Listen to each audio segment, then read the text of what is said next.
No quedaba.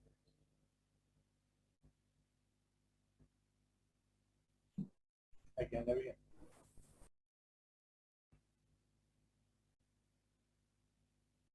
Recién termina el práctico.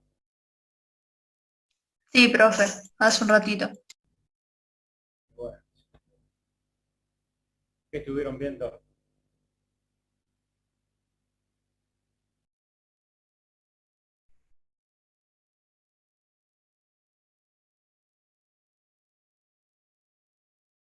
Ya empezaron con corriente eléctrica. Resistencia, ley de Kirchhoff, la guía 10 también.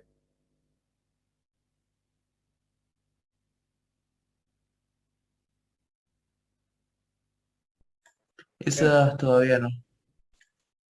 Ah, seguramente la clase que viene van a empezar con leyes de Kirchhoff.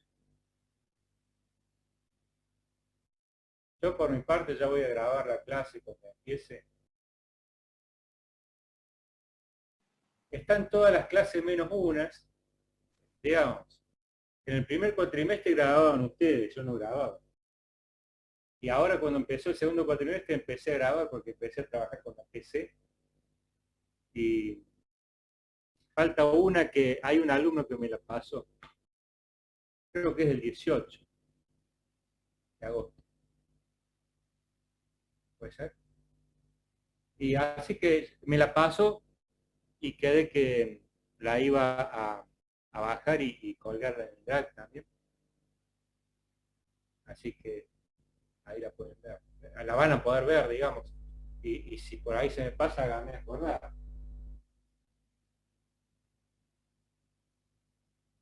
Acá me preguntan si hay fecha estimativa del segundo parcial.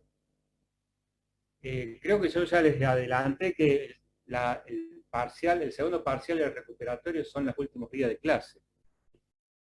Así que yo no me fijé bien ahora en el calendario académico, pero fíjense allí, el penúltimo miércoles va a ser el segundo parcial. En noviembre, sí. O sea, la primera quincena de noviembre. Y en la última clase va a ser el recuperatorio.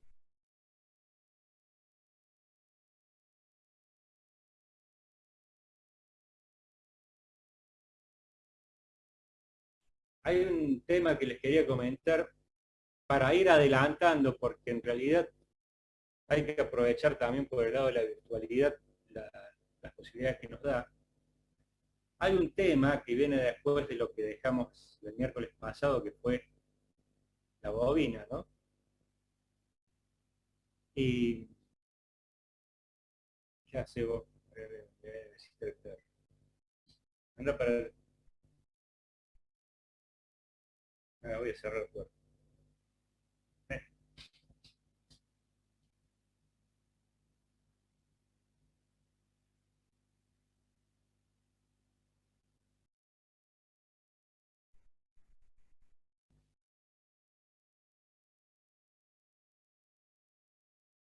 No, si está acá al lado mío no me deja avanzar clase. Acá dice Nicolás, miércoles 3 y miércoles 10. Debe ser así, Nicolás. Yo no tengo actualmente bien el detalle, pero debe ser. Ahora, no, es que me había ido a sacar el cierre. Ah, bueno, sí, es así. El 10 va a ser el recuperatorio y el 3 va a ser el segundo parcial. ¿Ahora se escucha bien?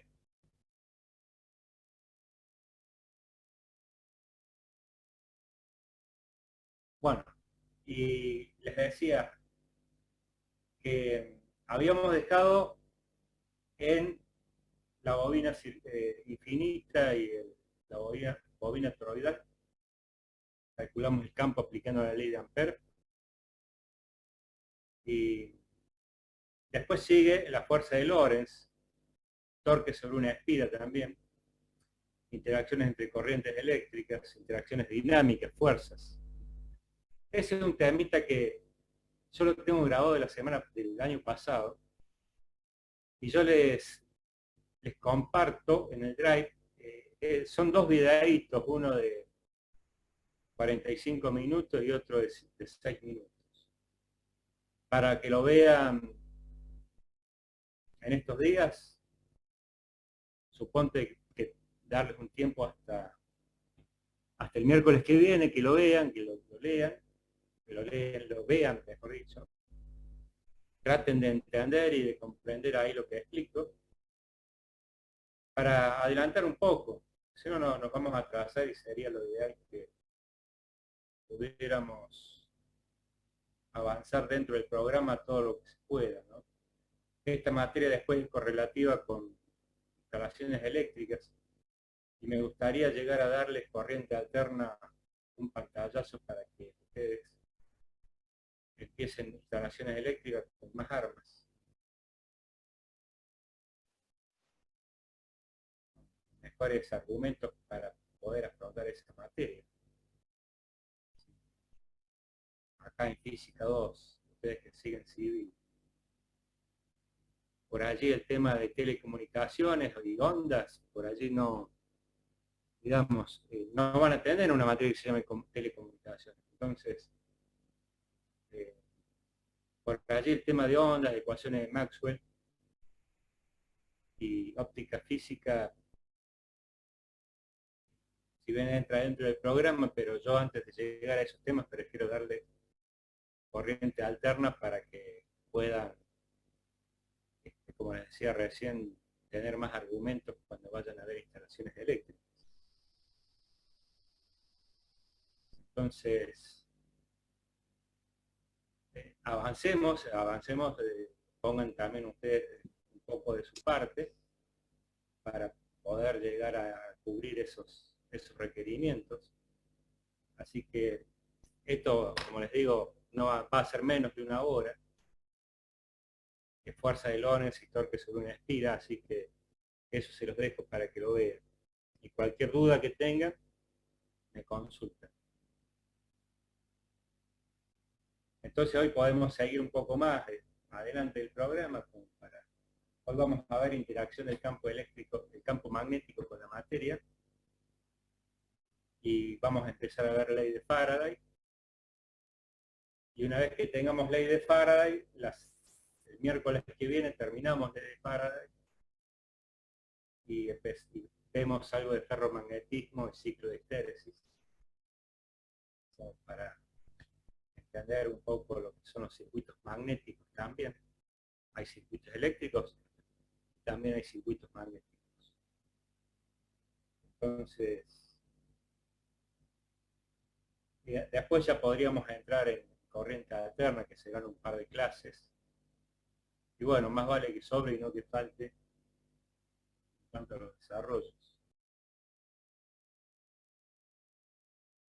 ¿Algún comentario, alguna preguntita, duda?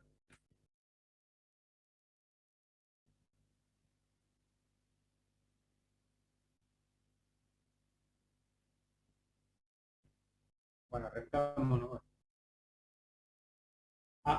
Lo estoy subiendo ahora. Hay uno que ya subió, que es el más cortito, o casualidad, el de 6 minutos. Y el otro también subió, pero demora en terminar de convertirse en el Drive.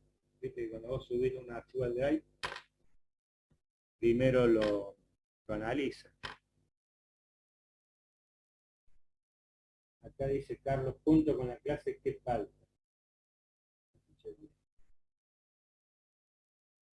No, la clase, que es una hora de fuerza de Lorentz, la van a ver por video.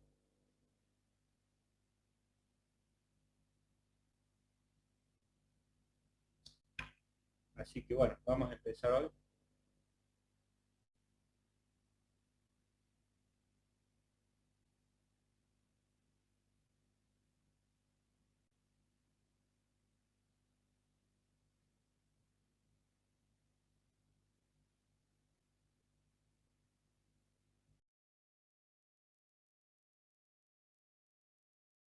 Bueno, coméntenme si llega a haber algún problema con internet.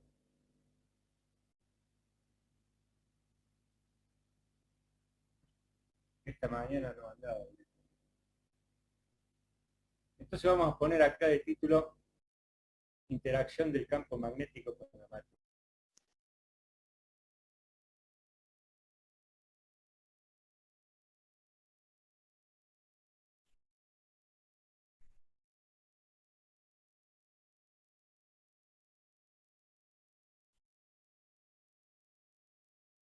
No tengo que grabar.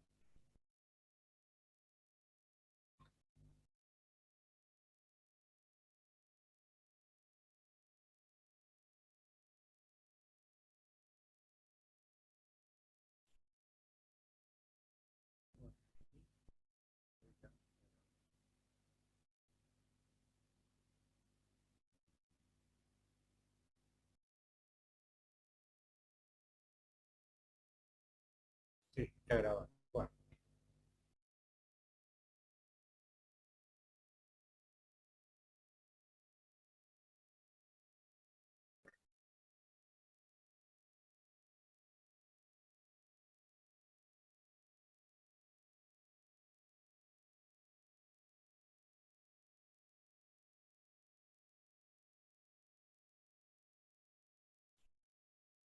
porque hasta ahora, tal como habíamos hecho en el caso del campo eléctrico, hemos estado analizando la ley de Ampère, la ley de Ibersabar, el campo magnético,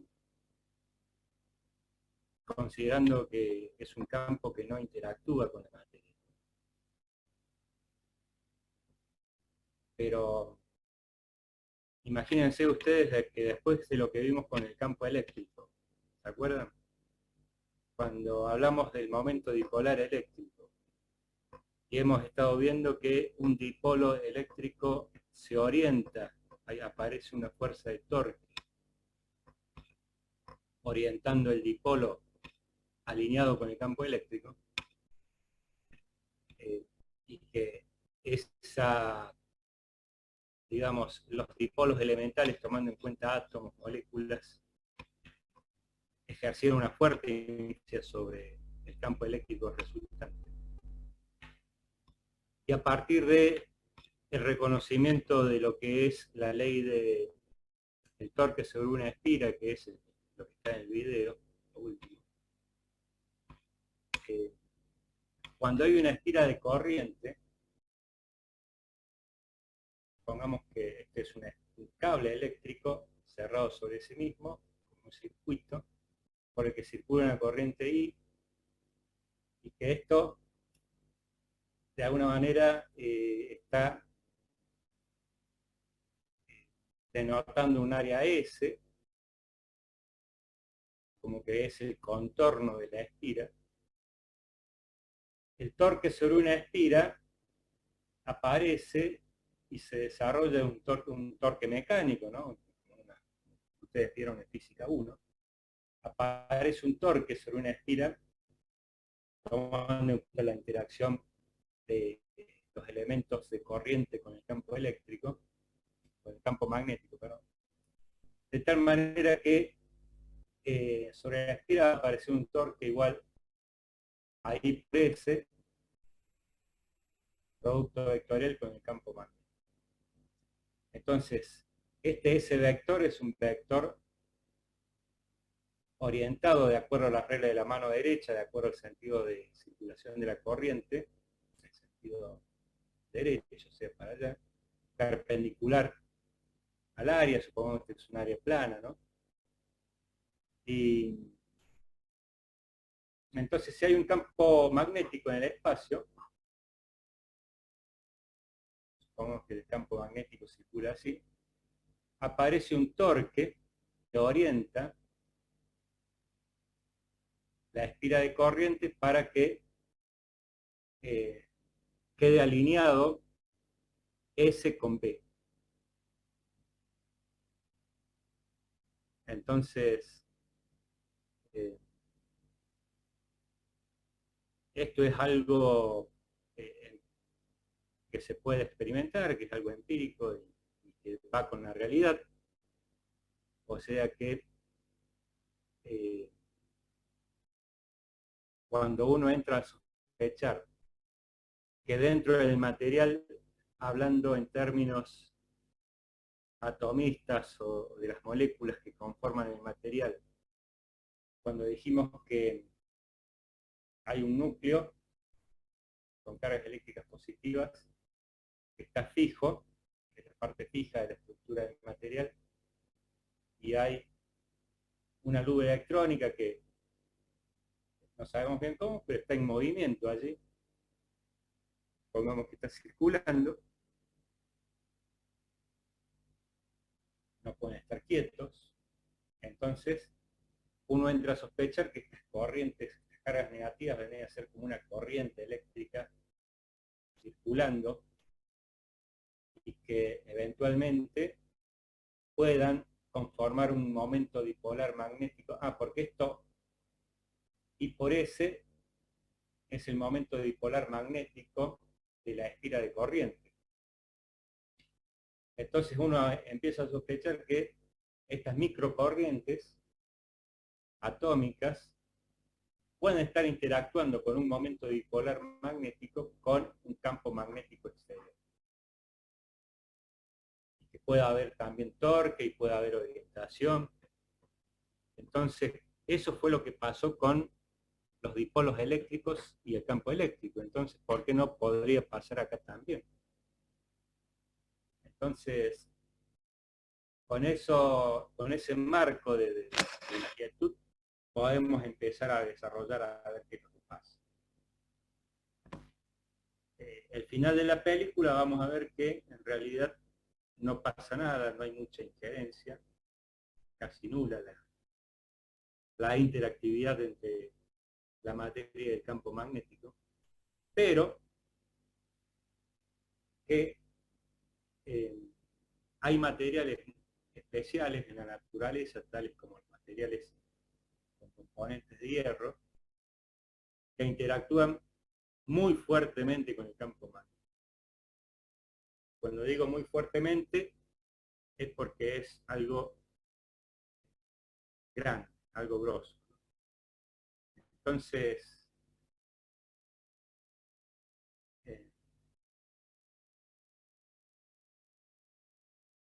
es como que, bueno, vamos a trabajar un poquito y al final encontramos que el resultado es muy pobre, pero bueno. Todo lo que vamos a hablar ahora, el ferromagnetismo, que vendría a ser los materiales que interactúan fuertemente con el campo magnético, queda todos los términos y definiciones y formas de hablar permanecen. Entonces, no se pierde mucho tampoco. Lo que podemos ver es que, ¿qué vamos a usar como tubo de ensayo para trabajar pensadamente este tema de la interacción del campo magnético con la materia? Bueno, algo conocido ya, que es la bobina infinita, que por supuesto, para llevar a la realidad, o puede ser una bobina toroidal, o puede ser una bobina infinita, muy larga, pero digamos que es la forma de empezar a hablar de esto, ¿no? Entonces esta bobina tiene un largo L, una sección transversal S, que la raíz cuadrada de S es mucho menor que, como para empezar a trabajar con un campo uniforme, porque no hay nada más cómodo y sencillo que trabajar con un campo constante. Entonces,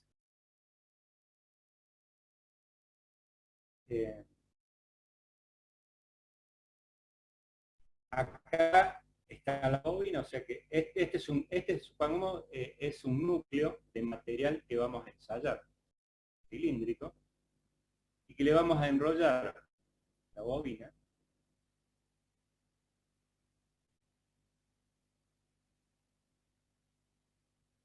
¿sí?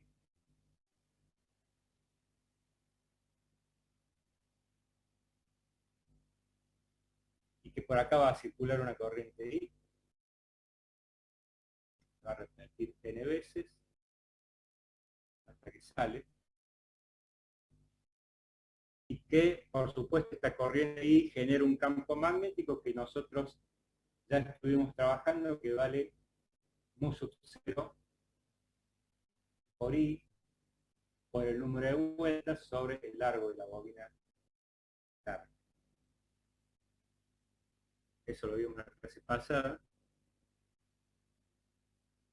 Y ahora, bueno, si todo este trozo de material ocurre esto que estamos hablando acá, de que se van a alinear los dipolos elementales, ¿cómo podemos pensar que puede pasar eso cuando nosotros tenemos que el campo magnético está alineado a lo largo del probeta? Entonces lo que vamos a hacer va a ser dibujar la sección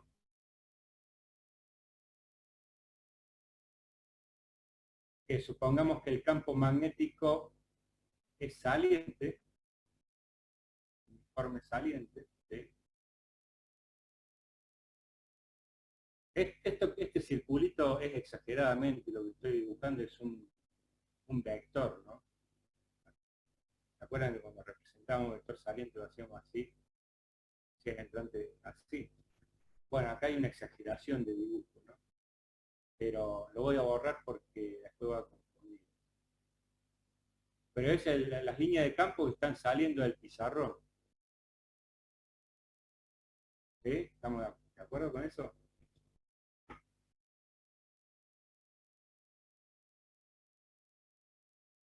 Entonces, estos dipolos magnéticos elementales con los que puede estar conformado la materia se van a alinear también con el campo magnético.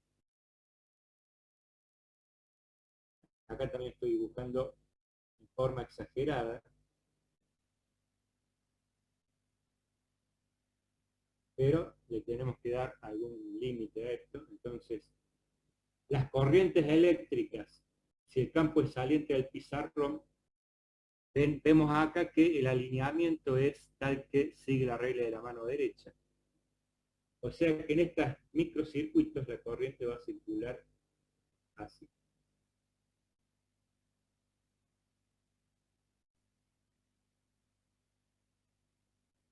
Por ahí tendría que dibujarlo más grande o se ve lo que quiero hacer. Bueno, ¿entienden ahí? Las microcorrientes circulan así. ¿Lo ven? Sí, sí, profe. ¿Entienden? Entonces,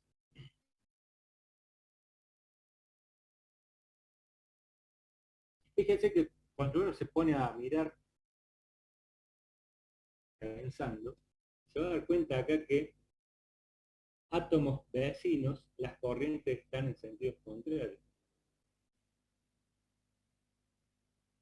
Entonces puede pensar razonablemente, como cuando vimos el dieléctrico, cuando vimos que los dipolos elementales próximos anulaban su efecto.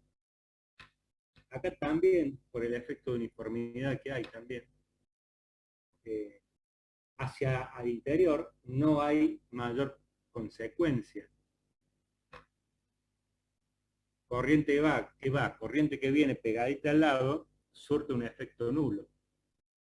Pero acá en la periferia, en la superficie límite del material, o sea, sobre la superficie cilíndrica, hay corrientes de estas microsupratómicas, pero no tienen nada que lo anule. Entonces, esta corriente, vamos a suponer que es real, que existe, que no es una corriente del tipo electrónica como el que vimos en la electrodinámica, que era un flujo de electrones, que iba de un punto al otro, sino que estos flujos de electrones van a ser circulares, locales, pero que puede haber una suerte de continuidad efectiva, de tal manera que es como si estuvieran circulando una corriente por aquí. ¿Lo ven a eso?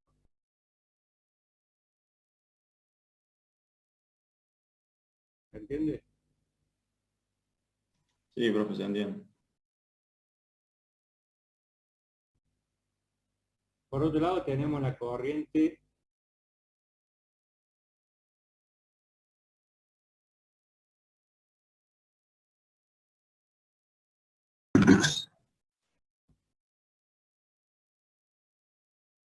Profe, sí, decime. entonces adentro de la espira se anulan las corrientes de átomos vecinos, por así decirlo, pero por fuera no. Claro, porque ahí termina el material y no hay ningún átomo vecino que haga el efecto de anular. Claro, perfecto, gracias. No, por nada. Estoy viendo que no me puedo mover, sí.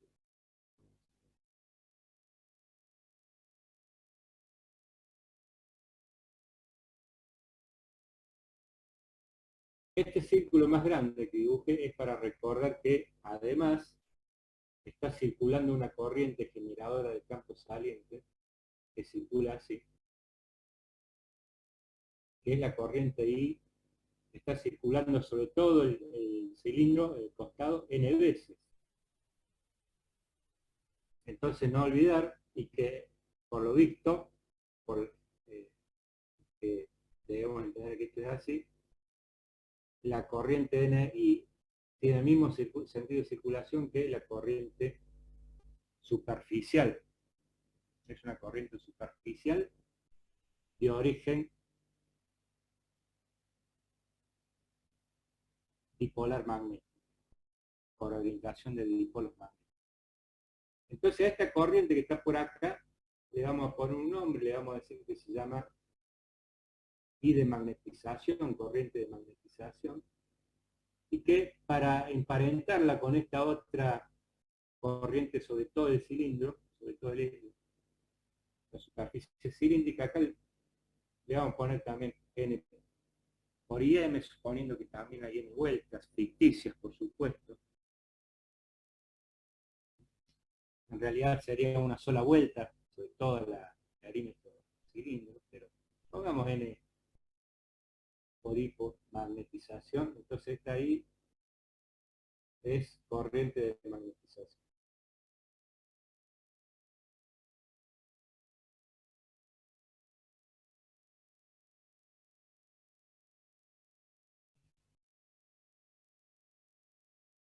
Entonces,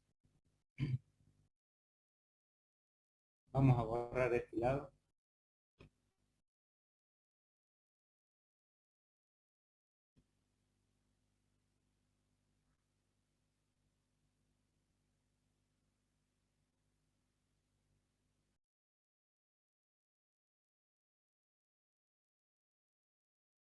¿Qué es lo que podemos plantear? De que a la corriente real, digamos, no porque la otra no lo sea, sino que, mejor dicho, la corriente de la bobina, se le va a sumar otra corriente, que es la corriente de magnetización. Entonces entendemos que el campo magnético B va a ser aumentado, porque las dos corrientes deben tener el mismo sentido.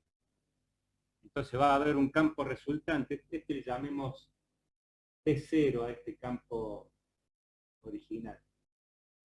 Va a haber un campo total, hablando en módulo del vector, igual a B0 más el campo de magnetización. ¿Sí? Entonces esto es, este ya sabemos cuánto vale. El B0 es este que está acá. Mu0 por I por N sobre L, más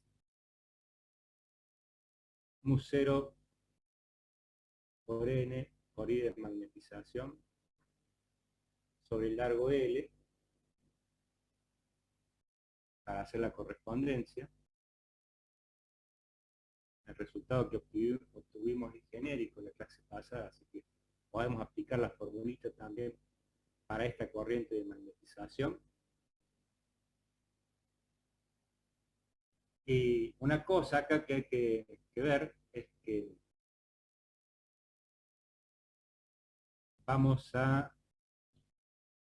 pensemos hagamos un apartado.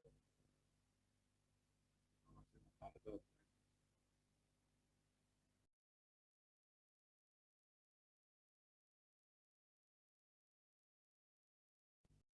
Pensemos que desde el punto de vista de la definición del momento dipolar magnético,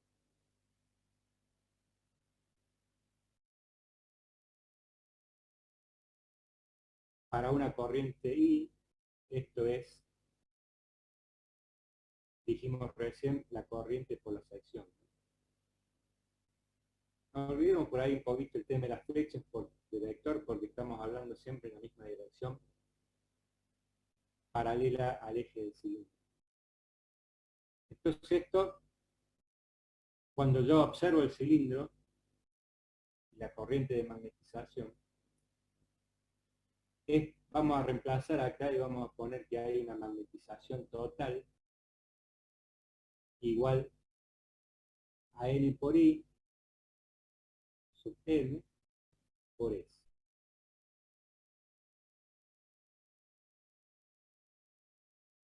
Magnetización total para todo el volumen. Pero ¿qué pasa si yo quiero trabajar, como estoy haciendo acá en esta formulita, sobre un punto? Tengo que hacer una magnitud específica. Entonces esa magnetización total la tengo que dividir o especificar por el volumen total de la probeta para hacer momento dipolar magnético por unidad de volumen, que va a ser en definitiva la magnitud punto a punto que vamos a definir en cuanto a la magnetización. Entonces le vamos a llamar simplemente M, vector magnetización,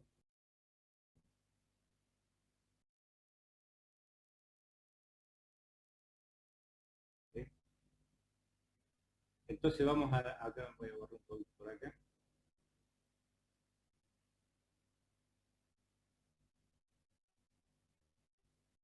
Entonces, M tiene que ser la magnetización total para todo el volumen dividido el volumen.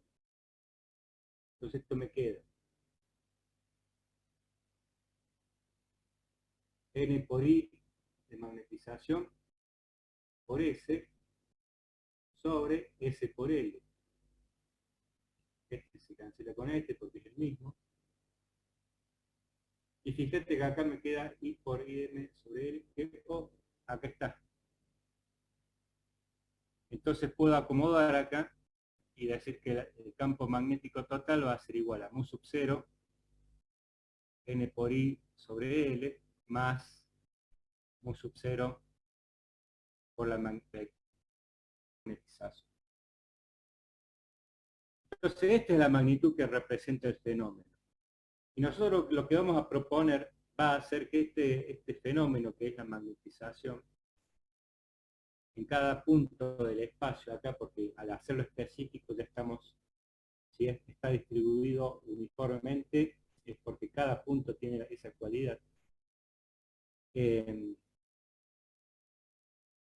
Vamos a proponer que la magnetización es proporcional ¿a qué cosa? Acá vamos a proponer que es proporcional a la causa que lo origina. Acá la causa que lo origina es la corriente por la bobina, que forma el campo de vacío o el campo de base. Este le vamos a llamar vector H. Entonces acá esto me quedaría mu sub 0 por H más mu sub 0 por E. Y este le vamos a llamar campo magnetizante. Fíjense que el campo magnetizante tiene que ver con el campo magnético original debido a las corrientes óhmicas, a las corrientes eléctricas y no a las corrientes de magnetización. Puede sonar un poco confuso esto, pero son distintos términos, ¿no?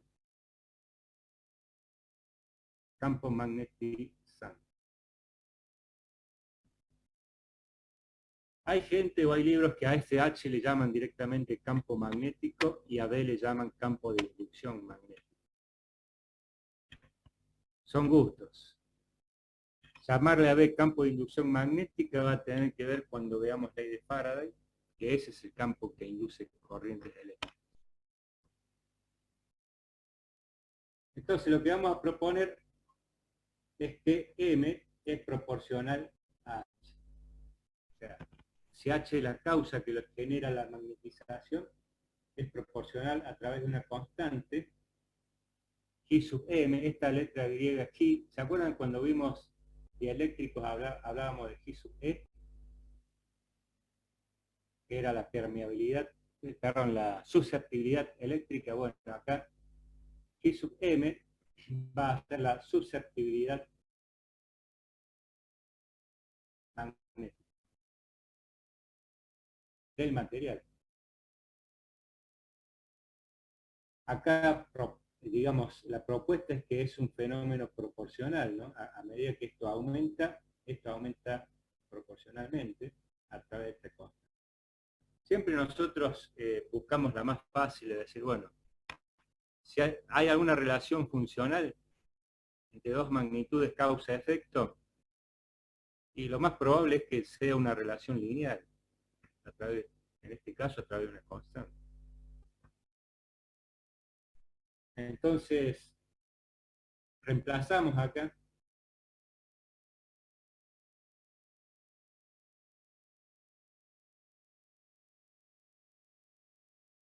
¿qué es lo que me va quedando? Me va quedando mu sub 0 por H más mu sub 0 por M, pero M es G sub M por H, ¿sí?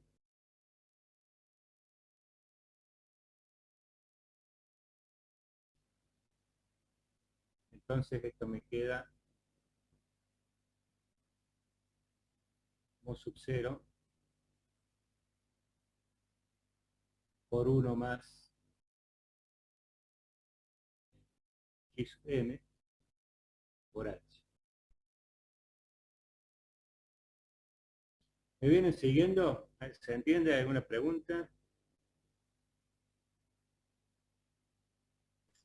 Se va entendiendo. ¿Se va entendiendo? Por lo menos los convenzo. ¿Tenía que ser vendedor? Sí. Bueno, entonces esto me queda, vamos a definir la permeabilidad magnética. Mu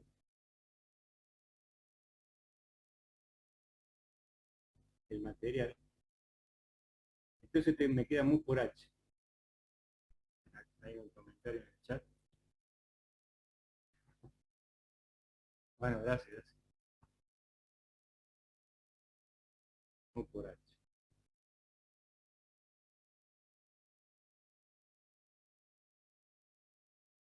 Entonces, dijimos, fíjense que siempre hay cierta similitud con el desarrollo para el caso de los dieléctricos, ¿no? Este mu por H, bueno, a mu se le llama permeabilidad magnética de material.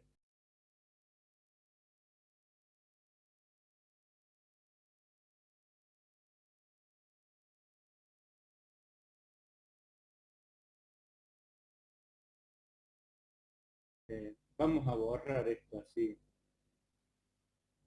Empezamos la pantalla nueva.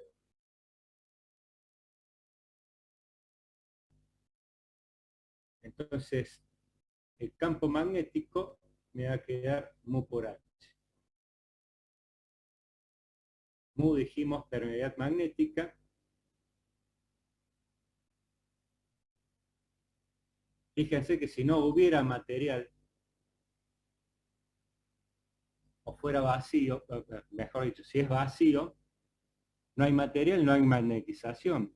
Entonces, esto sería 0, y mu sería directamente mu 0. Y quedaría la fórmula original. Pero ¿qué pasa? Hay un material que estamos ensayando, entonces decimos que hay una característica permeabilidad magnética o susceptibilidad magnética y aparece la permeabilidad magnética. También está la permeabilidad relativa, relacionar mu con mu sub 0, relativa al vacío, y esto es 1 más I sub E. Entonces, comparando con el caso eléctrico, acá los materiales dieléctricos, los materiales aislantes en general, ¿se acuerdan? Presentaba una permeabilidad relativa E sub R, o también habíamos llamado K sub E, que era del orden de varios números, ¿no? No pasaba desapercibido, sino que magnificaba el fenómeno. Entonces acá se han hecho ensayos con los distintos materiales interactuando con un campo magnético, se ha medido el campo resultante, y el resultado ha sido desalentador. O sea, es como que esta magnetización que pueda haber, interacción del campo de la materia con el campo magnético, es muy baja. Y seguramente han tenido que utilizar métodos de laboratorio y métodos de medición muy trabajados para llegar a la conclusión del resultado de las mediciones que obtuvieron. Yo les voy a compartir acá la pantalla de unas tablas que encontré en la web de los valores que se encuentran.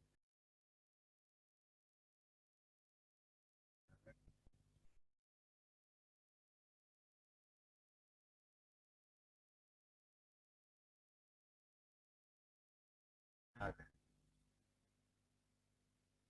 ¿Ven la tabla ahí? Sí, profe. Sí, profe. Fíjense que, a ver, no es esta de Listerine. Bueno, encontré esta, pero está mejor esta. Trae más. Acá lo que nos da como dato es la permeabilidad relativa. Hay materiales que se llaman diamagnéticos, donde la susceptibilidad es negativa. Es muy baja, pero es negativa. Fíjense que si la permeabilidad relativa es 1, estamos hablando de una susceptibilidad 0. ¿Se acuerdan que era mu sobre mu sub 0? Si es 1, mu es mu sub 0, o sea que G sub m es 0. Bueno, acá esto pasa porque G sub m está en el orden de 10 a la menos 6, 10 a la menos 7, ¿lo ven? El orden de la diferencia. Y es más, es menor que 1, o sea que la susceptibilidad es negativa. Es como que el material, las corrientes de magnetización, en cambio de ponerse a favor del campo magnético, se ponen en contra, aún débilmente, ¿no? Porque es un fenómeno altamente, es muy pequeño, quiero decir, es casi despreciable. Bueno, esos materiales que tienen la susceptibilidad negativa se llaman diamagnéticos. Acá los resultados de los ensayos, fíjense, bismuto, plata, plomo, cobre, agua. O sea que prácticamente no interactúan. Imagínense que para lograr una diferencia del orden de 10 a la menos 6, 10 a la menos 7, es algo muy pequeñito, ¿no? Prácticamente no hace mella. Hay materiales paramagnéticos donde la susceptibilidad es positiva, o sea que la corriente de magnetización favorece el campo magnético, o sea que estos ya son mayores que 0, pero también del orden de, fíjense, 10 a la menos 5, 10 a la menos 7. Son valores muy pequeños de las susceptibilidades. Materiales paramagnéticos, el aire, el aluminio, la plata. Bueno, la plata está repetida acá. No sé por qué. De algún lado habrán sacado los datos. Entonces volvemos con la otra tabla, pero yo les muestro.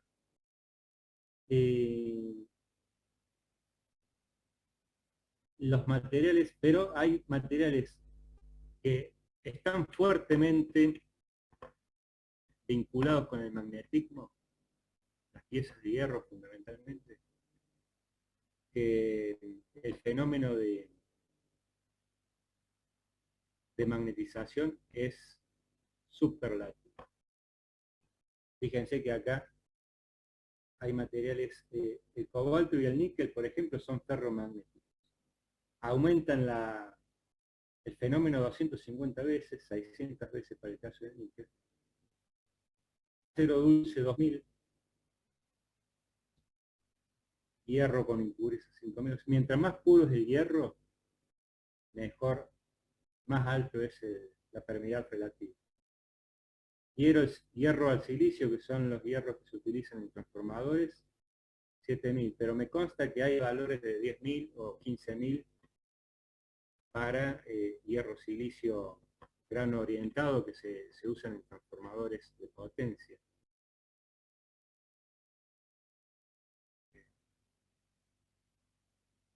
El hierro purificado, no sé qué grado de purificación tendrá, 200.000.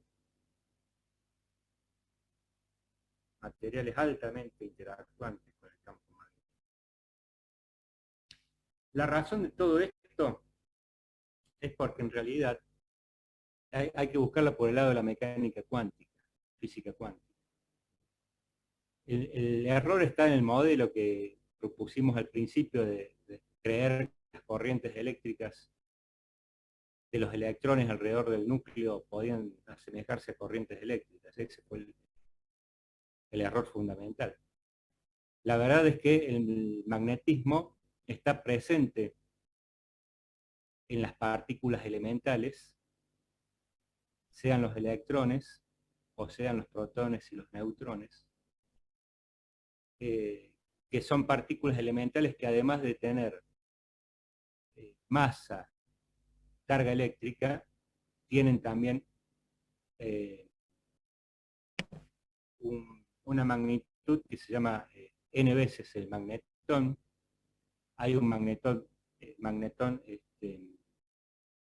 elemental, que es el magnetón de Bohr, y que cada partícula elemental puede tener uno o dos magnetones de Bohr, y que eso es, en definitiva, lo que le da la característica magnética a los materiales, con posibilidad de interactuar con un campo magnético exterior. Entonces, en la mayoría de los materiales, todos estos magnetones están digamos, orientados, la mecánica cuántica enseña que están orientados en uno y otro sentido. Entonces, en general, se anulan entre ciclos efectos, por eso no aparece, o aparece muy débilmente. Pero, en el caso del hierro, hay una orientación que la naturaleza arregla las cosas así, y que los magnetones están todos a favor de una dirección, por dominios. Y luego cuando veamos la clase que viene, ferromagnetismo, vamos a explicar un poco mejor qué son los dominios. Entonces, la razón viene por ese lado. Acá en esta otra tabla, acá donde dice Chi sub nu, esta es la susceptibilidad, que dicho sea de paso es adimensional. Pero está en el sistema internacional, arroja estos valores. Estos que son negativos son materiales diamagnéticos. Y fíjate el orden de magnitud, 10 a la menos 6, 4 a la menos 10. Fenómeno muy débil. Pues los positivos son paramagnéticos, también son muy débiles.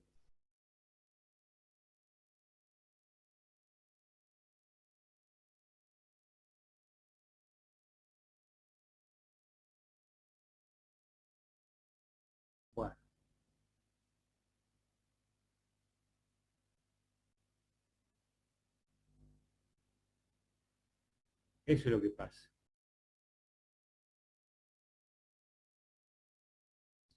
Las unidades de G sub m es adimensional porque tienen que sumar con un número 1. ¿Se acuerdan acá? Teníamos que la magnetización era momento dipolar magnético total sobre volumen. Y esto es amper por metro cuadrado, porque es corriente por superficie. Y acá tengo metro cúbico. Entonces me queda amper sobre metro, la unidad para el vector magnetización, y que dijimos que era proporcional a través de la susceptibilidad magnética con el campo magnético H, que H, las unidades de H, ¿cuáles van a ser? Dijimos que esto es número de vueltas por la corriente sobre el largo. Entonces esto me queda un número que es adimensional por la corriente sobre metro. O sea, H en amperes sobre metros, lo mismo que M. Y G sub M es adimensional. Después, en realidad a H, las unidades de H, le llaman, los electricistas le llaman ampere vuelta.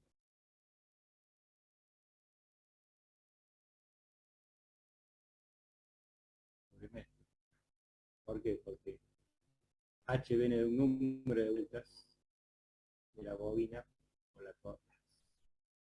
la corriente que circula por la bobina, entonces por eso sale el término ampere vuelta.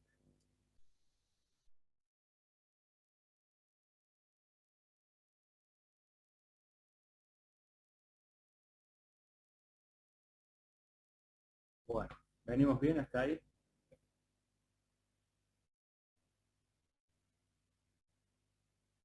Sí, profe.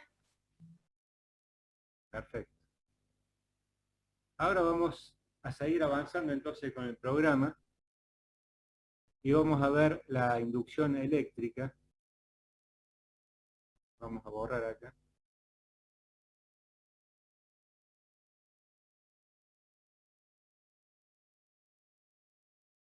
Lo que se reconoce como la ley de Faraday.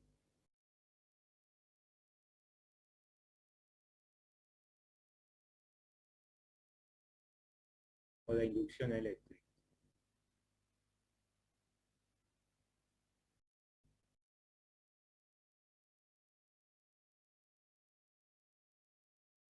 Bueno, acá vamos a ver que la electricidad y el magnetismo se empiezan a vincular más allá de que una corriente eléctrica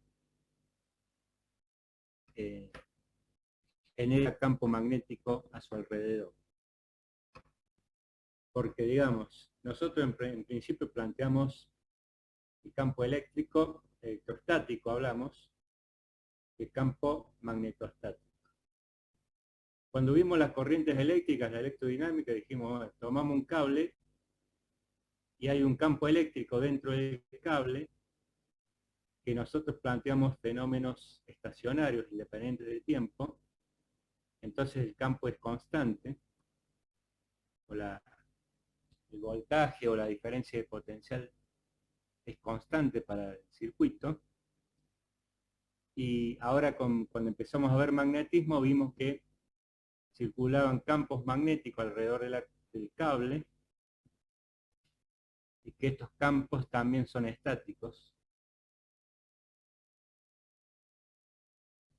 Entonces, ahí ya la cosa empezaba a tomar un poquito de color, porque dijimos, bueno, sí, son campos estáticos, pero evidentemente hay algún vínculo entre la electricidad y el magnetismo. Entonces,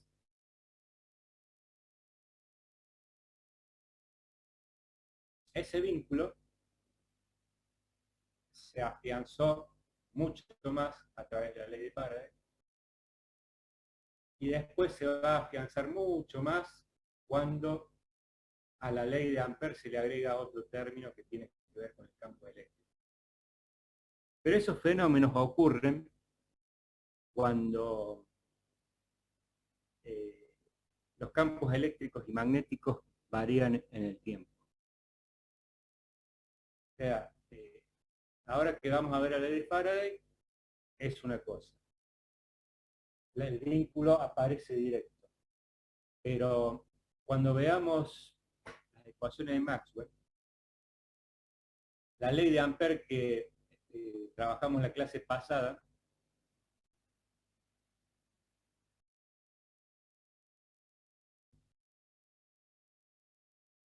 que era, digamos, planteado también el vínculo entre las corrientes eléctricas y el campo magnético, va a aparecer otro término que tiene que ver con el campo eléctrico. Acá va a tener que ver con un flujo campo eléctrico.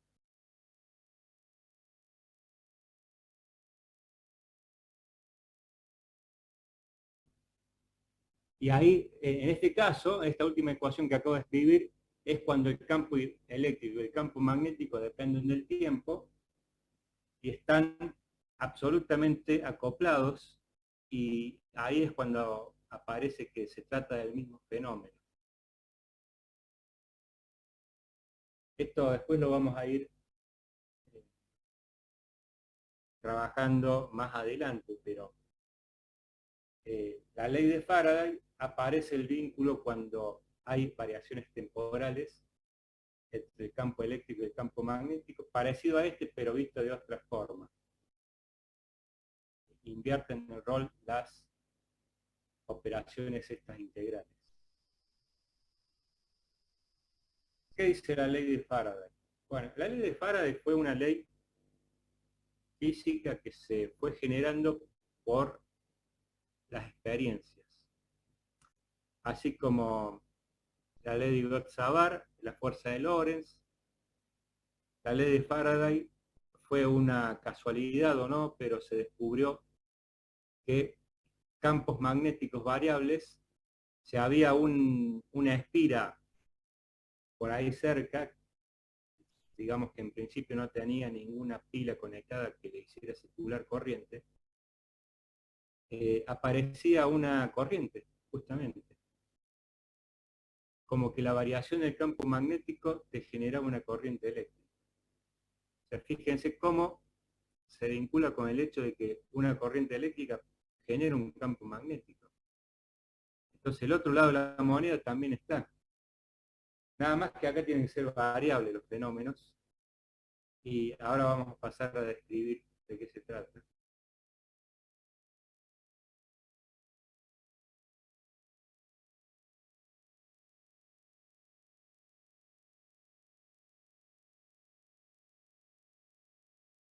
Entonces, ¿cómo fue la experiencia que dio por sentado la existencia de esta relación?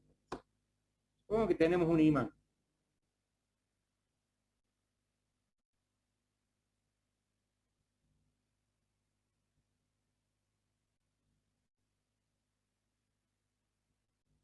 Polo norte, polo sur,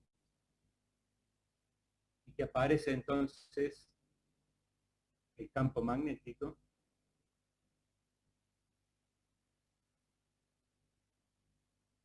de configuración dipolar, que sale del polo norte y vuelve al polo sur.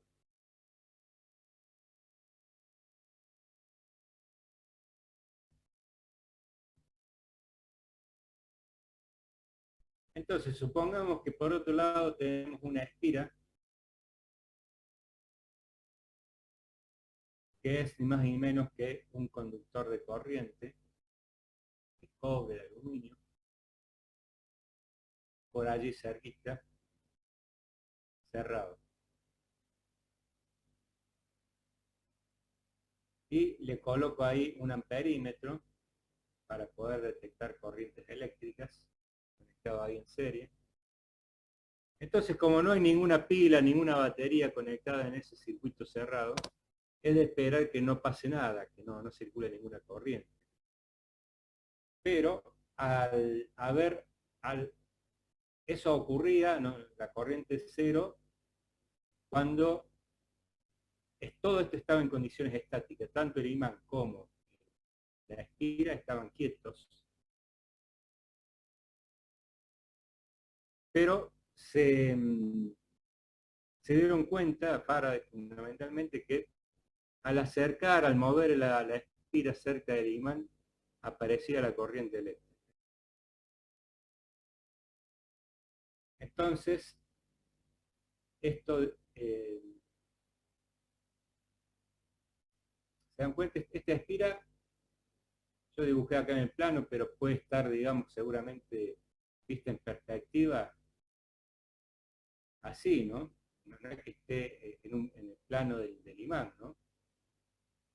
Está aprovechando las tres dimensiones del espacio. Profe, ¿Sí? ¿una espira no es obligatoriamente un anillo? No, puede tener cualquier forma, ¿se entiende? Si no sería todo muy aburrido. No, es que pensé que eran sinónimos.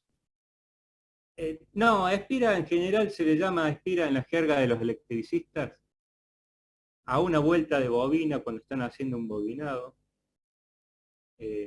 Imagínate el bobinado de un motor, de un transformador o un electroimán. Cada vuelta de la bobina le llaman una espira. Y si es una sola espira es porque es una sola vuelta. Acá lo que estamos proponiendo es que está cerrada sobre sí misma. Y lo que puede estar pasando es que tenga cualquier forma, o sea un contorno, un lazo cerrado, que puede ser circular, puede ser rectangular, puede tener una forma totalmente arbitraria, ¿no?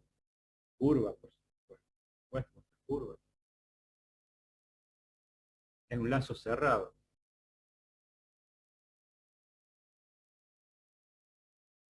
Claro, gracias. No, pues nada. Entonces,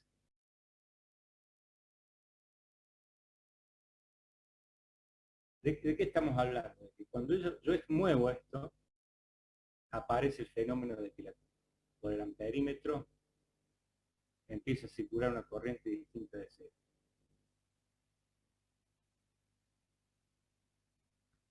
Y además cuando hago el proceso reversible, o sea, hago un movimiento inverso, la corriente circula en sentido contrario. Eso fue lo que se descubrió. Entonces, ¿cómo le damos pinta a una ley física para que eh, de alguna manera exprese esto que está sucediendo experimentalmente? Bueno, para empezar tenemos que entender como que esta espira, este lazo, encierra una superficie S. ¿Sí? Que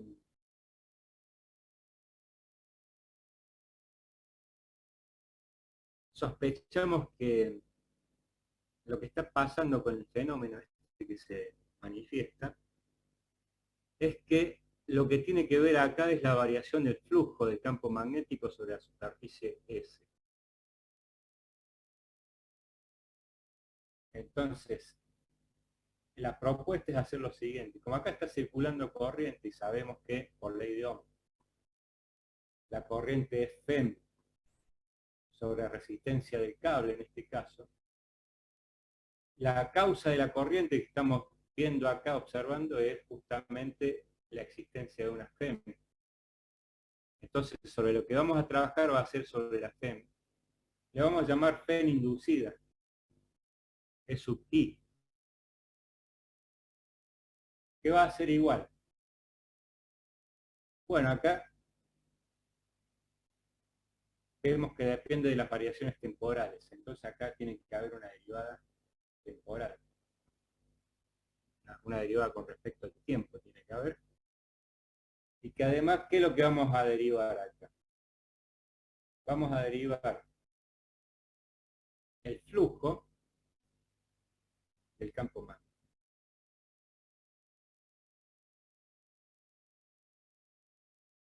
Sobre la superficie S. Nosotros sabemos que el flujo sobre una superficie cerrada del campo magnético es cero. Eso se cumple aún en estas condiciones. O sea, no, para nada absolutamente descartamos que el flujo cerrado del campo magnético es idénticamente igual a cero. Eso siempre se cumple. Lo que pasa es que acá estamos planteando superficie abierta, no superficie cerrada. Entonces no es lo mismo. Hay un flujo neto a través de una superficie abierta, el campo que atraviesa, y que, ¿por qué planteamos así? Bueno, este fenómeno de inducción debe ser proporcional a la magnitud del campo, porque efectivamente no es lo mismo hacer esto, mover, cuando estamos muy lejos de la imán, el fenómeno es más débil que si nos acercamos al imán, a la parte donde las líneas hay mayor densidad de líneas de campo. Entonces ahí está que el fenómeno va a ser proporcional a la magnitud de B, que no va a ser lo mismo que esta superficie sea minúscula o que sea más grande o que sea más grande. Entonces ahí está la correspondencia con el tamaño de la superficie a través de la integral de superficie. Mientras esta integral de superficie sea más grande, porque la superficie es más grande, el fenómeno se va a ver magnificado. También este producto escalar, porque se comprueba experimentalmente que vos podés tener la misma intensidad de campo magnético, podés tener el mismo tamaño de superficie, pero que cuando lo haces girar sobre un eje, se presenta el fenómeno también, la inducción.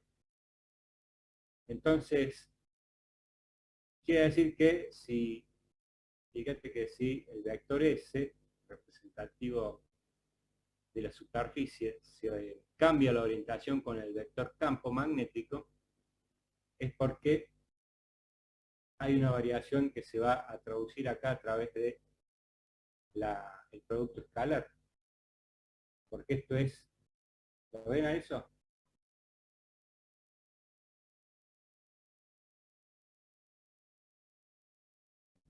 Cuando alfa va a ser, si por acá pasa el campo magnético así, la superficie así, alfa va a ser la orientación entre esos dos vectores. Entonces, es un fenómeno que tiene que ver con la intensidad del campo magnético, con el tamaño de la superficie a través de la integral, el dominio de la integral, y tiene que ver con la orientación de la superficie con el campo, en cada punto, a través del producto escalar. Y efectivamente se comprueba que esta fórmula propuesta es lo que ocurre en la realidad. Se llama ley de Faraday. La ley de Faraday me dice que la Phen inducida en un circuito es igual a la derivada temporal del flujo de B a través de la superficie de la esquina. Esto es lo que acabo de expresar anteriormente, de superficie abierta, B diferencial S.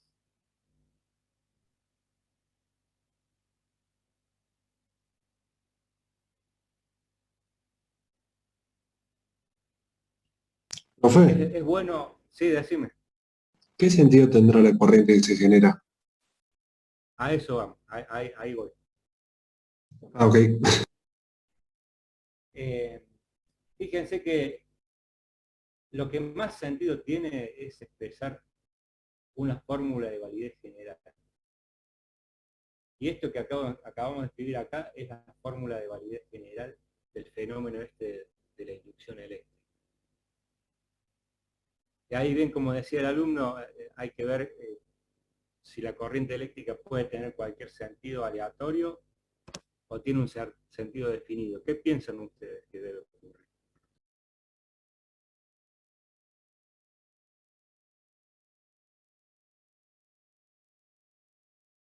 Supongo que aleatorio no. Claro, aleatorio no, porque la física, al menos la física clásica, interpreta la naturaleza y entiende que la naturaleza se comporta siguiendo un camino único. ¿Tendrá que ver con el producto escalar, profe? No, no, porque el producto escalar está bien definido unívocamente, no tiene ninguna, de por sí la operación esa de producto escalar no tiene ninguna ambigüedad. Lo que tiene que ver el sentido de circulación de la corriente está bien definido y tiene un sentido preciso de acuerdo a la ley de la conservación de la energía. ¿Por qué? Porque nosotros ya hemos visto que el efecto Joule en las corrientes eléctricas en una resistencia hace que se disipe potencia. Entonces, se disipa potencia y esa energía proviene de algún lado que normalmente les llamamos fuente o fuerza electromotriz. Entonces, si esto va a ser una fuerza electromotriz que hace circular corriente y producir efecto Joule, pero a su vez una corriente interactúa con el campo magnético a través de la fuerza de Lorentz. O sea, fíjense que acá hay mucha tela para cortar, ¿no? Porque una vez que empieza a circular corriente por el circuito, esto es un campo magnético, esto es una corriente.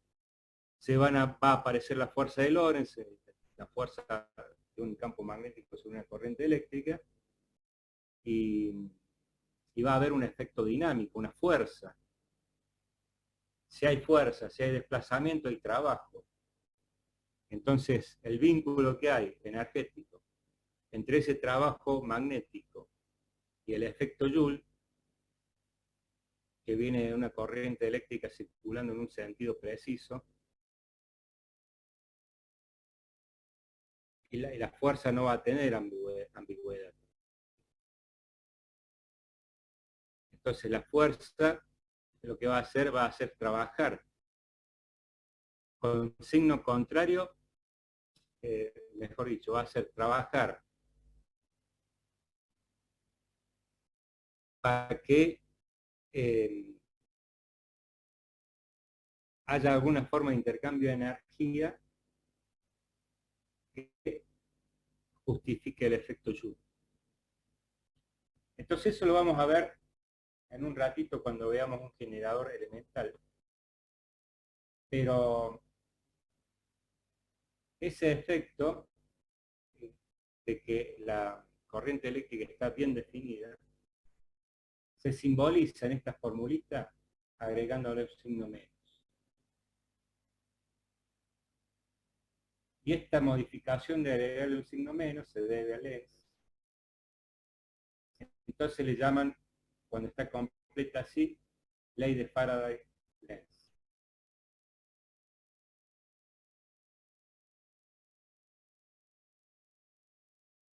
Entonces Lenz lo que hace es definir directamente cuál va a ser el sentido de la corriente, que no es cualquiera, sino que tiene un sentido.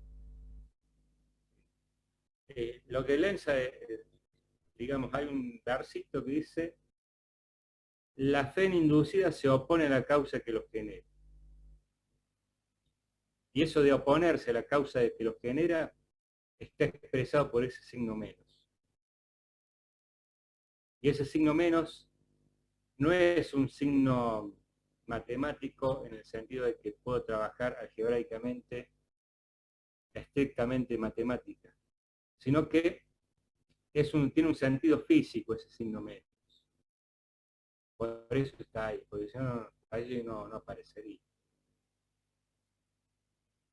Digamos que cuesta por ahí darle un sentido a la FEM, ¿sí? Sabemos que se produce una variación del flujo del campo magnético.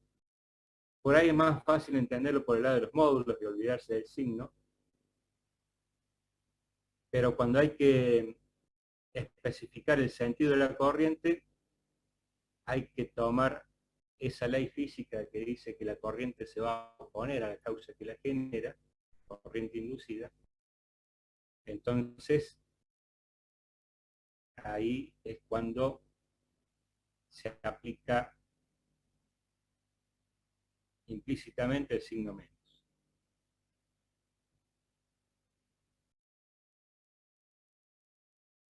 Bueno, no sé si alguien tiene alguna pregunta. ¿Venimos bien hasta ahí?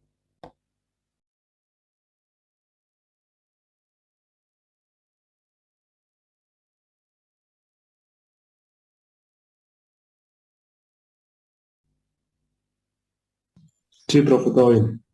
Bien. Bueno, lo último que vamos a hacer hoy va a ser aplicar esta ley de Faraday a un caso muy sencillo. Vamos a ver generador elemental de corriente continua.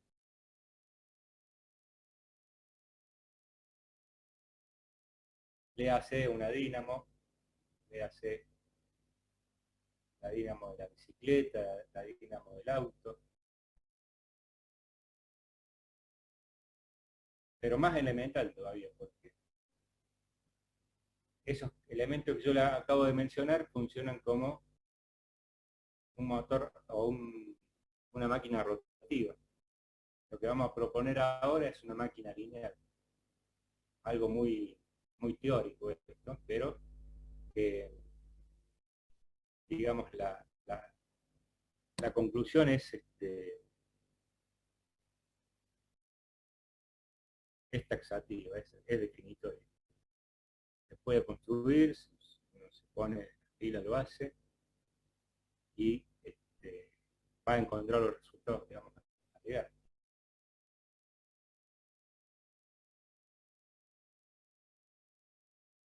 ¿Qué sería esto? Imagínense dos vías.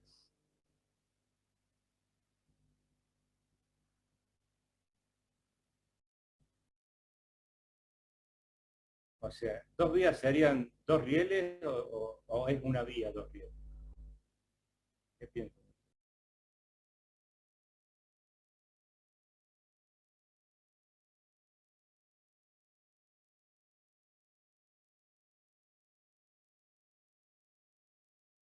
Una vía serían un par de rieles. Bueno.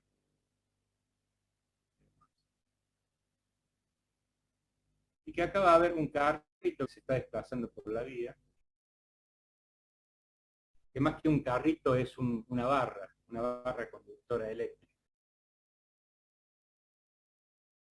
Una vía son dos rieles, perfecto. Hablemos en castellano puro.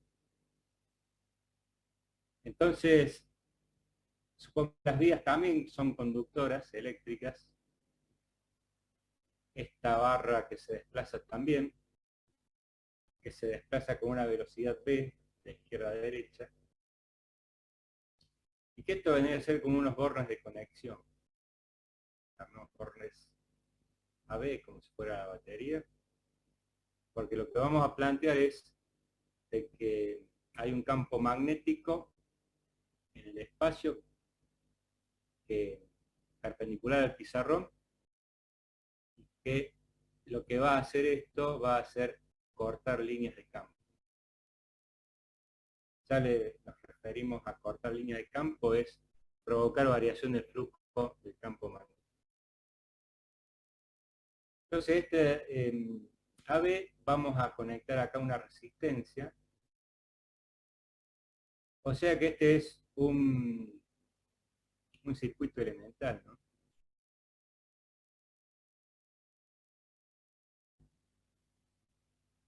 O sea, fíjense, esto es como una espiral.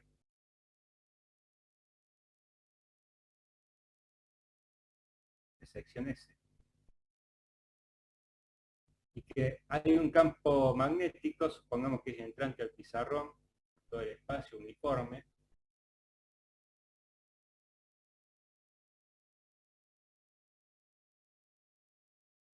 Campo B.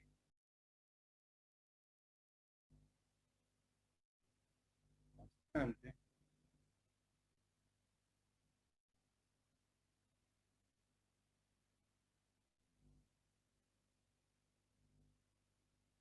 Entonces,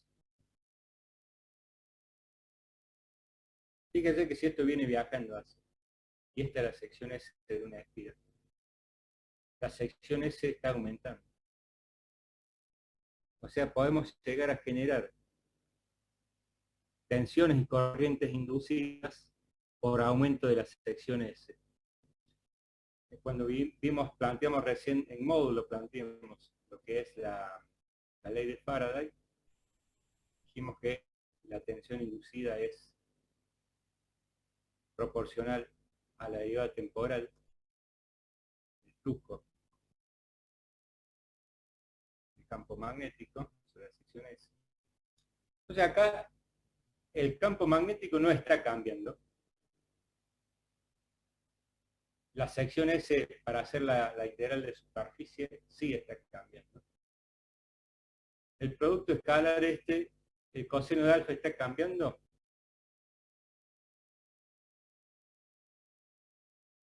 No. No, porque las orientaciones entre la superficie y el campo son siempre las mismas. No cambiamos, no hacemos girar las vías, ¿no? Entonces, acá se va a producir el fenómeno de inducción por el lado de aumentar la sección S. Entonces, ¿cómo quedaría esto? La derivada temporal. Acá vamos a entrar a resolver el producto escalar. Primero esto es P, el módulo, por el módulo diferencial S, por el coseno de alfa. Lo dejemos el coseno de alfa porque de última, si alfa es 90 grados, quiere decir que es 1, entonces eso, o sea, contemplamos el índice, si lo vemos de costado a las vías, el campo atraviesa así en forma perpendicular. Pero puede ocurrir que en un caso atraviesa así, la línea de campo a las secciones, a la espira S. Entonces en este caso, el alfa, ¿cuál va a ser acá? El alfa va a ser este. Si alfa es 0, el coseno es 1, y bueno, allí estamos con el campo perfectamente perpendicular. Y si no, es porque tenemos la componente perpendicular. Una componente paralela a las vías no hace ningún efecto, porque en ese caso alfa es 0, perdón, alfa es 90 grados y el coseno es 0. Entonces, dejemos así, saquemos las cosas que son constantes fuera. Acá, digamos, la orientación no va a cambiar ni en espacio ni en tiempo, y el campo B tampoco va a cambiar ni en espacio ni en tiempo, porque para todo punto el campo es el mismo, entonces lo saco fuera de la integral, y para todo tiempo el campo es el mismo, saco afuera de la derivada, lo mismo el coseno de alfa. Entonces me queda la derivada temporal, acá estamos tomando el módulo, ¿no? Después vemos el tema del ciclo. De la integral diferencial S. Pero la integral diferencial S es la superficie de la espiral. Acá hay un dato que yo me olvidé, que es la distancia de separación. Le llamemos distancia I. El eje X tendría que ser, no se confunda con esta X que puse acá. El eje X vendría a ser un eje a lo largo de las vías, de la vía, y el eje Y perpendicular así, en sentido de la vía. Entonces Y le llamamos la distancia de separación.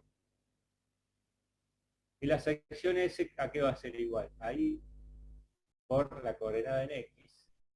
Y la coordenada en X, si la velocidad es constante, va a ser una función lineal por el tiempo. P por T. Supongamos que para T igual a 0 partimos de acá del comienzo. La coordenada 0 estaba allí también. Entonces, la sección S es Y por X. Integral diferencial S es la sección S.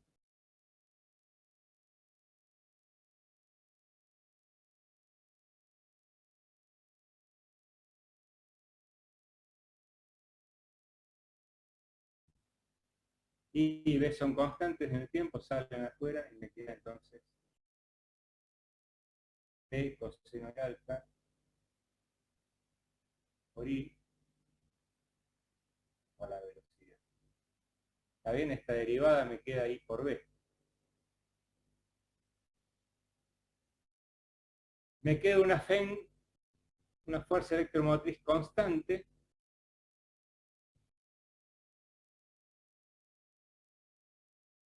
y que es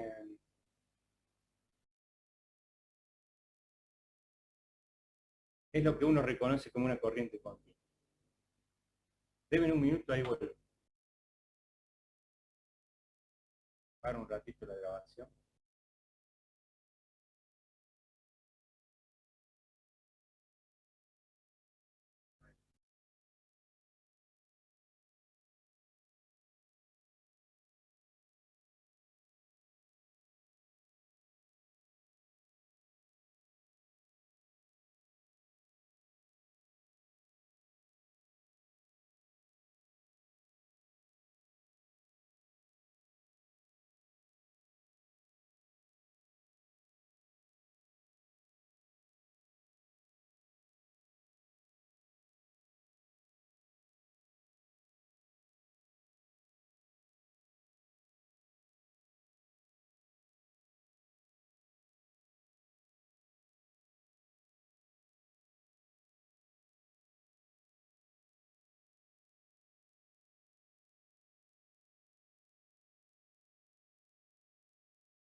Bueno, ya estoy de nuevo. Reanudamos.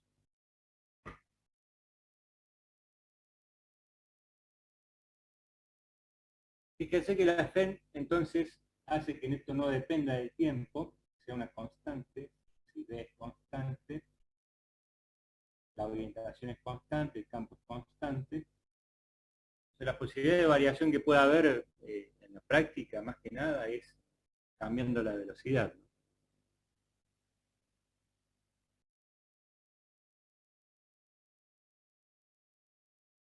Entonces,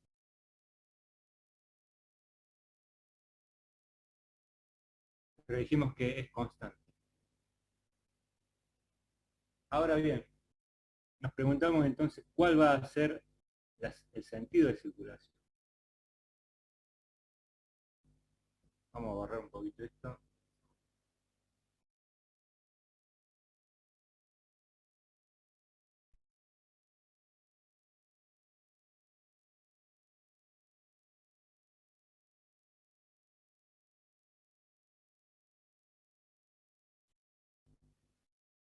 Entonces la FEM, el módulo, igual a B coseno de alfa por la velocidad, por I.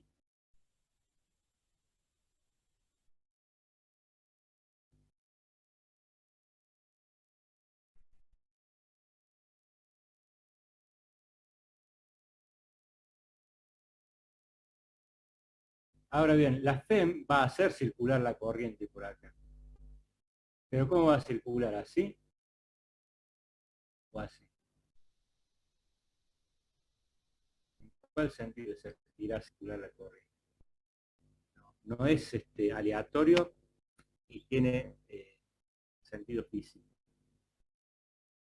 No puede circular en cualquier sentido. Entonces, lo que ocurre es que la ley de Lenz dice que la corriente se opone a la causa que la genera. ¿Cuál es la causa que la genera acá? El aumento del campo magnético sobre las secciones y el aumento del flujo. Porque cuando esta barra se encuentre por acá, va a haber más línea de campo de lo que se reconoce como el campo inductor. Aumenta la cantidad de línea de campo sobre la sección S. Entonces lo que tiene que hacer la corriente que vaya a circular por acá es disminuir las líneas de campo.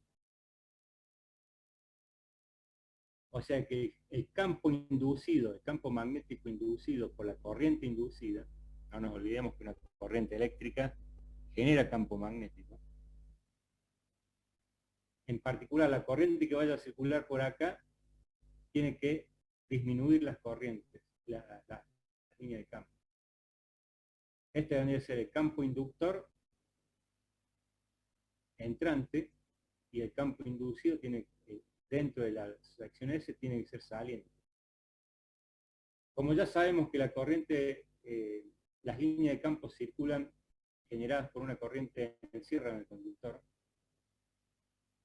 estas líneas de campo acá entran. Pero no hay problema que entren del otro lado. Lo importante es que de este lado tienen que anular las líneas de campo que se van aumentando. Entonces, ese es el sentido de circulación del campo inducido. Y siguiendo la regla de la mano derecha, para que circule así el campo magnético, la corriente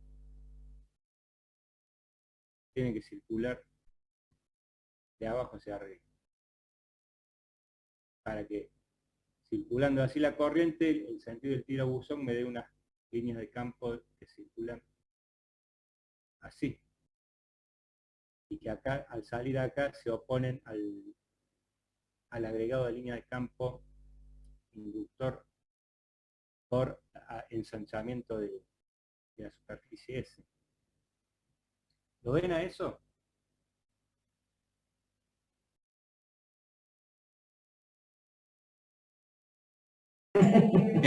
No lo terminé de entender. ¿Puedo explicarlo de vuelta? Sí, lo voy a explicar con otras perspectivas. Vamos a suponer que vemos las vías de perfil. ¿Sí? O sea que la barra se está desplazando con velocidad allí.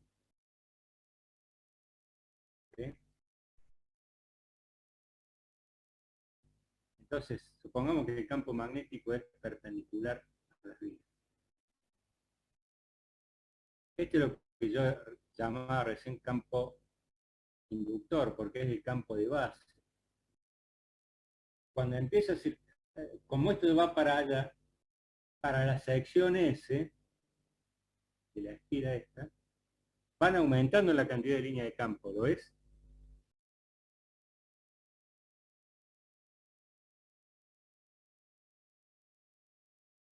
¿Se ve? Sí, sí. Entonces, como acaba de circular una corriente, ¿va a ser entrante o saliente al pizarrón? Bueno, como sea, el campo inducido tiene que girar así. No, al revés.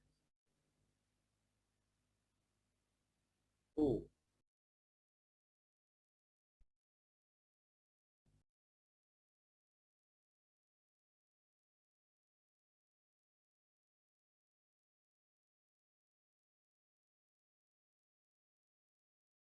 circula alrededor del cable de corriente y tiene que, de este lado, de la barra hacia la izquierda, tiene que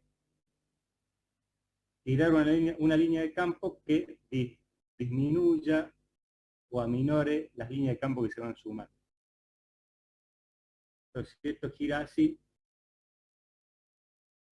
el sentido de avance es entrante. La corriente es entrante al pizarrón. Y tiene el sentido bien definido, no hay ningún tipo de ambigüedad o que sea algo aleatorio el sentido de la corriente.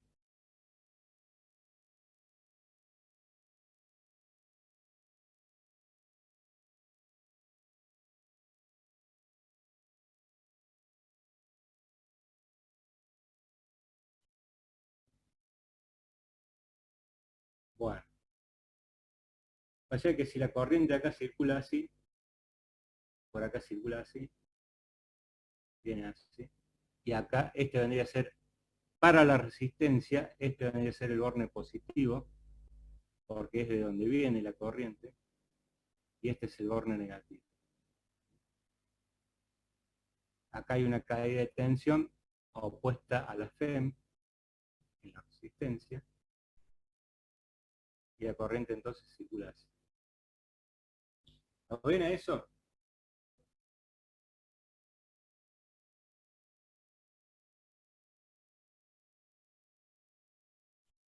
Cambiadas las cosas, supongamos que cambiamos el sentido del campo, cambiamos el sentido de la velocidad, cambia el sentido de la corriente. No que cambiemos las dos cosas simultáneamente. Sino, por ejemplo, dejemos el campo estático así, entrante, y la barra en cambio de ir de izquierda a derecha, viene de derecha a izquierda, cambia el sentido de circulación de la corriente. Porque en ese caso la espira S va disminuyendo las líneas de campo que atraviesan, entonces la corriente tiene que aumentar para evitar la disminución. Piénsenlo un poquito, es así. Y lo vamos a corroborar con un análisis dinámico de las fuerzas.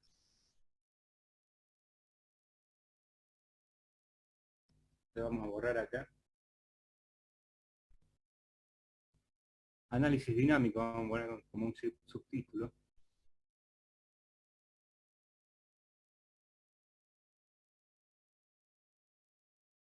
Para ver si esto que estamos planteando es cierto. Entonces vamos a dibujar un dibujito un poco más claro. Tenemos la vía.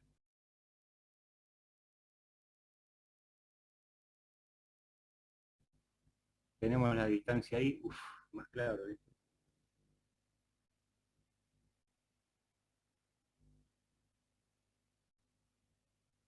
La distancia ahí de separación. Y tenemos la barra esta que se está desplazando.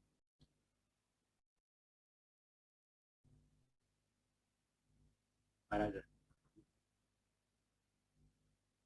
Entonces dijimos acá, conectamos la resistencia y que si el campo es entrante al pizarrón, la corriente circula así. Sobre la barra circula así. inercia racial. Entonces, ¿qué es lo que sabemos de fuerza de Lorentz? Sabemos que la fuerza sobre una corriente, sobre un segmento de corriente, eso lo van a ver ahí en el video que yo les pasé. La fuerza magnética de interacción entre el campo magnético y la corriente va a ser igual al módulo del campo por la corriente por el largo del segmento de corriente, que en este caso es I.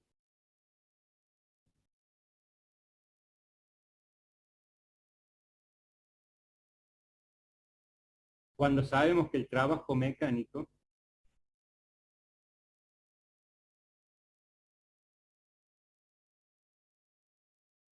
de una fuerza es fuerza por velocidad. No el trabajo, la potencia.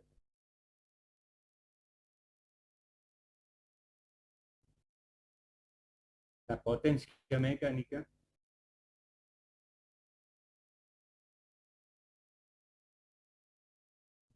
es fuerza por velocidad. Hablando en términos de linealidad, ¿no? Vectores colineales, esto es el módulo del campo por la corriente por I por la velocidad t. Entonces decíamos, para el caso del efecto Joule, ¿cuál va a ser la potencia eléctrica?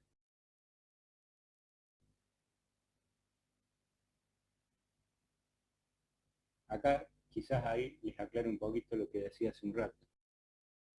La potencia eléctrica tiene que ser igual por efecto Joule, llamemos PM y E. Potencia eléctrica es E por I.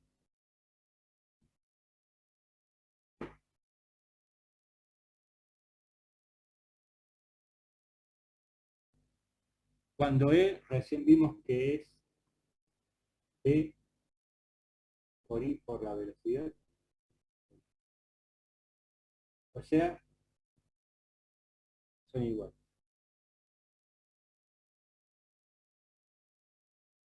¿Sí?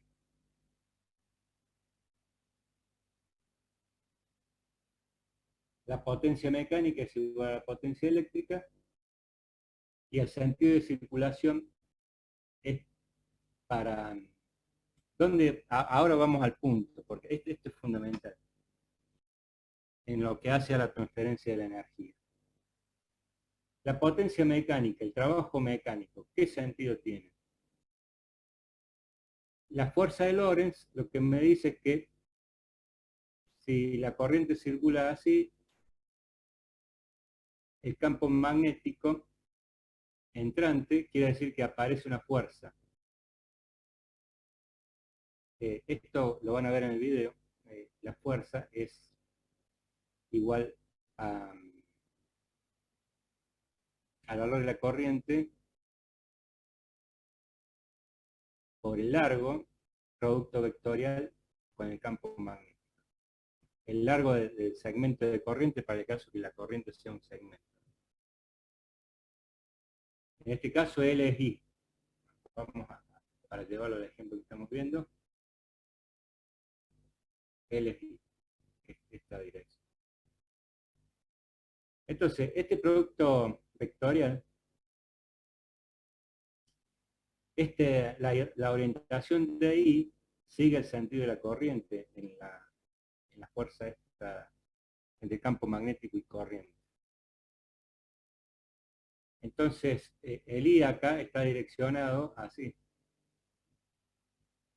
El campo magnético es entrante. ¿Qué quiere decir? Que el producto escalar, el producto vectorial va a girar y nos va a dar una fuerza así.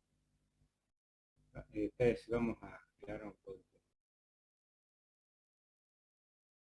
Digo que el resultado de la fuerza va a ser opuesto al movimiento, la fuerza magnética. Entonces, como está en contra del desplazamiento, la potencia mecánica es negativa.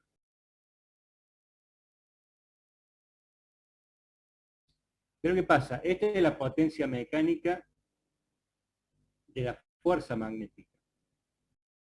Pero ¿qué va a pasar si actúa esta fuerza magnética y no hay más nada? ¿Qué va a pasar?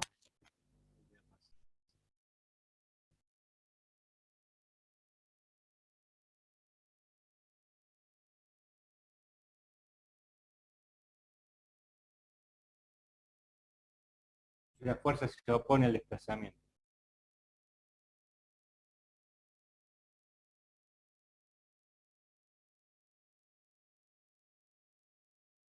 ¿Lo ven a eso? ¿Están ahí?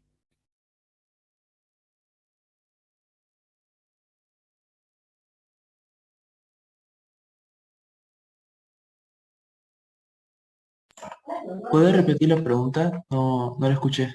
Justo se cortó el micrófono. Digo que...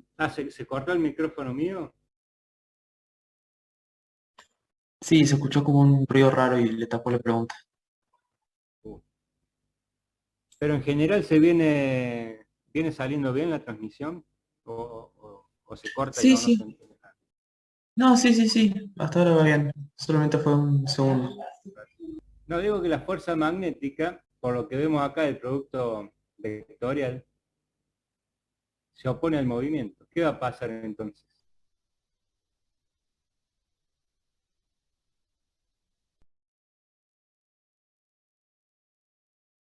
¿Se va a acelerar o se va a frenar? ¿Se va a frenar? Claro, va a frenar a la barra. Pero si yo quiero que se mantenga con velocidad constante, ¿qué tengo que hacer?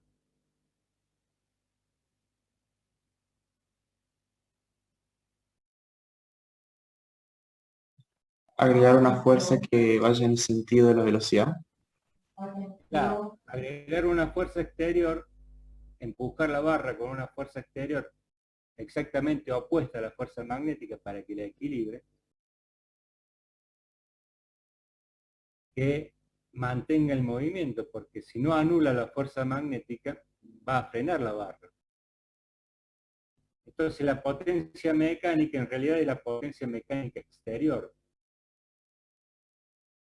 Y esta fuerza exterior, en el mismo sentido que la velocidad, aplica un trabajo positivo al sistema. ¿Se acuerda cuando veíamos trabajo en termodinámica o en física 1 que decíamos, si la fuerza aplicada es a favor del desplazamiento, es un trabajo positivo o potencia positiva? Entonces, no hay ambigüedad acá. Si yo no aplico esa fuerza exterior, la barra se frena. Y la fuerza magnética no es que sea al contrario, que me vaya a acelerar la barra, porque eso iría en contra de la conservación de la energía. Imagínense que estaríamos hablando de que se regenera sola el fenómeno y que se retroalimenta positivamente y bueno, se va la energía se inventa sola, ¿no?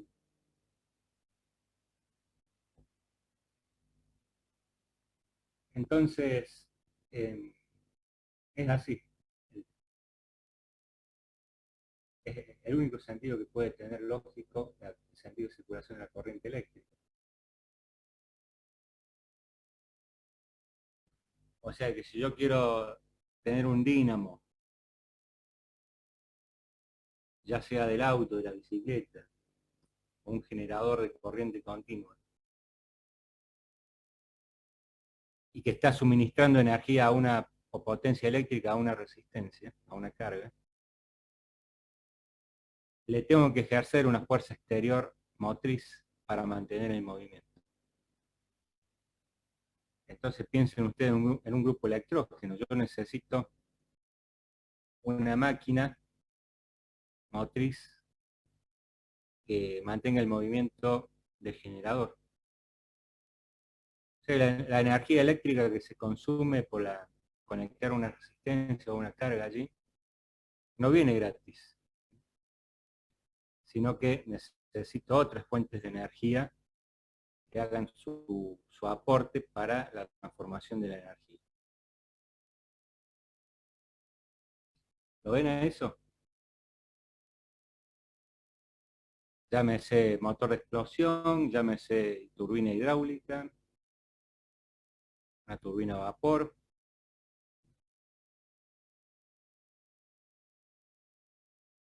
Bueno, ¿quedó más o menos claro lo que estamos hablando? ¿Se entiende? ¿Alguna pregunta, alguna duda?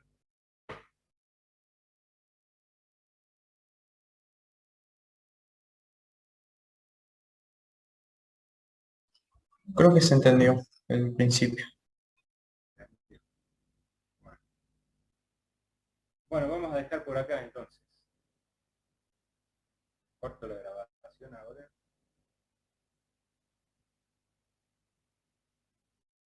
Hay un par de comentarios en el chat, a ver.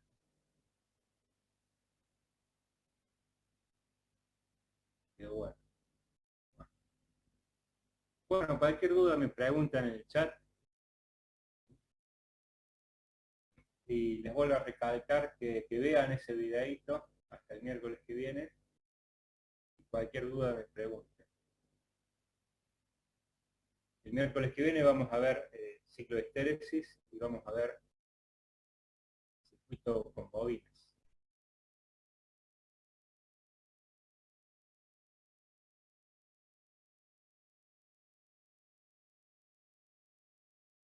Bueno, nos vemos, gente, que termine bien la semana. Chao, profe. Nos vemos, profe. Está por ver, profe, gracias.